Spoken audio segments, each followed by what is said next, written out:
All right, what's up, Tycoon? Super excited for today's video. This one was a viewer request, so let me know if you have any requests down in the comment section below, and I'll be happy to make that for you. We're going to go ahead and dive straight into the top stocks in a recession, okay? This year, it went from about a 5% chance of a recession all the way up to a 35% chance of a recession at its highs. That's something we'll just have to monitor. And as a result of these, recession fears increasing, some people are wondering some of the top stocks to own in a recession. So go ahead and put together this for you guys. We're going to break it down by sectors, okay? Because that's going to help you guys realize and help you choose which companies, which sectors you want to invest in, okay? So that's the first way we're going to look at it, is we're going to break it down into sectors, all right? You have DIY, that's do it yourself, and repairs. Okay, you have discount retailers, you have food and restaurants, consumer staples, you have healthcare, and then you have utilities. All right, all of these are going to perform pretty well compared to the rest of the stock market in terms of a recession. All right, and we'll dive into them a little bit more on why. But these are the areas that you want to pay attention to. Okay, some of these could be bulked together. Discount retailers, food and consumer staples, can kind of bulk some of those stocks together. But I've got it broken up this way. It's really simple to understand it this way and kind of find some stocks this way. Okay, so the first section we're going to look at is DIY and repairs. Okay, to save money, right, in a recession, people are going to repair things themselves versus go and pay someone to replace them, right? So that's that should come kind of a little bit as some common sense, right? People aren't going to have the money, so it's cheaper to repair than replace. All right. One of them that I like, all right, is going to be ticker symbol AZO right here. That is AutoZone. If you look at AutoZone, they have a beautiful, it's nothing ridiculous, and it doesn't shoot up 50% in a day. But what this stock does is it performs on a consistent basis. All right, it goes up consistently. We have TSCO. This is Tractor Supply Co. All right, this is another one in the whole DIY and repair section that I really like a lot. And then we have Home Depot, HD. All right, so there's 3 stocks you can take a look at. Try to chart up, maybe do a little bit of research about the different companies and figure out which one you like the most, and let me know which one of these stocks that I'm going to be showing you guys would like me to break down and give you a technical analysis on in the comment section. Okay, I'll be happy to do that. We're going to go ahead and jump to the next one, and that's going to be discount retailers. All right, so when money is tight and we're in a recession, you're going to go ahead, and if you can buy something for $5 at one store, or you can purchase it for $2 at another store, right? People are going to have to substitute those cheaper goods and start getting the $2 items versus the $5 items, just to try to save some money, right? Because money's tight in a recession. So my favorite out of these is going to be DLTR. All right, this is Dollar Tree. Dollar Tree typically always performs very well in a stock market recession, or in a recession. You can go ahead and look these things up. But yeah, I mean, just think about it. People are going to be going to the dollar store versus Target. Things are going to be a little bit cheaper at the Dollar Tree, right? Oh, well, we might not go to Office Depot for that tape. We might just go to Dollar Tree for the tape, right? So that's kind of like the idea and in general sense behind discount retailers. You have DLTR, as I mentioned, Dollar Tree. You have DG, that's Dollar General. You have Walmart, WMT, and you have Costco.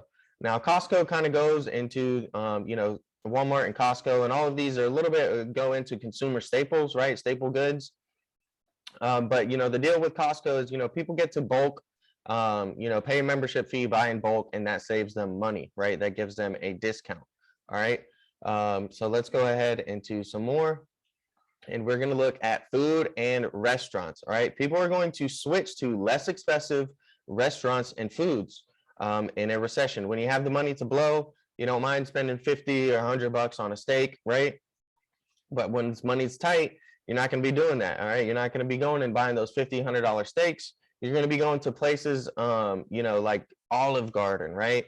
Unlimited soups and salads, breadsticks. Well, who owns Olive Garden? DRI. This is Darden Restaurants Inc. And I worked for Darden for a few years. I really like their company a lot, especially the stock. The stock also performs really well, and they were able to make a lot of nice business changes in the when COVID happened, and adjust their business model to it really well, and it actually benefited them a lot. Have been doing really well ever since COVID. MCD, McDonald's. Okay, you're not going to go get that $100 steak. You're going to go get that $1 hot and spicy McChicken. All right, I know you are. We got Burger King, BKNG, and we got Pepsi Pepsico. This kind of falls under the food thing, right? Like Pepsi, Coke. People aren't necessarily going to stop buying those things, right? Those are brands that are going to stay around. And people are still going to drink Pepsi. It's inexpensive. People are still going to drink their soda and get their fix, right? So that's something that you want to just kind of keep an eye on and monitor. All of these are going to fall under the food and restaurants category, as in, just kind of like food and cheap food, right? And cheap restaurants. The next one is going to be consumer staples. All right. These are things that you have to buy, necessities you have to have. Okay. And we'll go ahead and take a look at some of these stocks. On here, I have PG, that's Procter Gamble. Now, under consumer staples, you could have Walmart and Costco because they sell a lot of these products, right? So that's what I meant by some of these overlap. Walmart and Costco could be a food play, consumer staples play, etc. But yeah, I tried to really break them down into the categories by this, right? So this is strictly consumer staples. We're looking at PG, Procter Gamble. They own pretty much almost every brand you can think of, right? When you're going to the store, like they own Dove, right? So if you're buying Dove lotion or Dove skincare products, right? It's owned by Procter Gamble. Right here we have General Mills. Okay, General Mills is another one, right? People got to get their cereal. They're still going to eat cereal. It's a consumer staple, right? It's not really one of those luxury goods that people are thinking of. And when people are looking to cut back and save a little bit of money, they might not be going and getting those acai bowls every day for breakfast, right? They're going back to their Frosted Flakes, to their corn flakes, them Cheerios and things like that, right? And then we have Hasbro, HAS. And Hasbro has actually performed pretty decent as well in recessions. And this is kind of just like a toy brand, I mean, maybe people aren't, going and buying, necessarily more toys, right? In times of recession. But, this company has been around and, they make relatively cheap toys, right? So when Christmas comes around, everybody might not be getting, you might not be buying 10 new iPads, right? They're going to buy 10, decently priced toys from Hasbro, for instance. All right. So that's kind of where I'm going with that. So, there's 3 consumer staple stocks. Let's go into the next one. And we're going to look at healthcare. Okay. Because health and medical bills don't disappear. Okay. Your health doesn't care about a recession at all. So, nobody's health cares about that. So some of these that you can look into is J&J. This is Johnson & Johnson. CVS, all right, CVS Health. We have UNH, United Health Group. We have WBA, that's Walgreens Boots Alliance. All right, these are just some basic healthcare related stocks that you can get into and take a look at. And this is just a sector that's really never ever going to go anywhere in general, right? It's going to be the healthcare sector. And you could have companies like PFE on here, like Pfizer, or you could have Moderna on here as well. But I kind of didn't want to just show you guys everything that's related to COVID and COVID plays. Like those saw a nice massive bump off of COVID and the whole pandemic. But these are some other ones you can think about here: J&J, CVS, UNH, and WBA. All right. And then the last sector we're going to look at is going to be utilities. All right, because demand remains steady in this area, in the utilities sector, and they generate consistent earnings. All right, so they're you're not going to see anything amazing just one quarter out of these companies that really just blows away all of its prior earnings. but they're going to generate consistent earnings. And so let's look at these. Waste management, right? All right. Now, whether the stock market and or the economy is in a recession and everybody's broke, they're still going to have trash. Still going to have to get their trash taken out, right? If everybody's rich, they might have more trash, might be throwing away more things, but they're still going to have to get their trash taken out, right? Waste management. Okay. So ticker symbol WM. AWK is another one. American Water Works. All right. They set up a lot of the water infrastructure in the US. We have Next Era Energy. And then we have, again, on here, we have WBA, Walgreens Boots Alliance.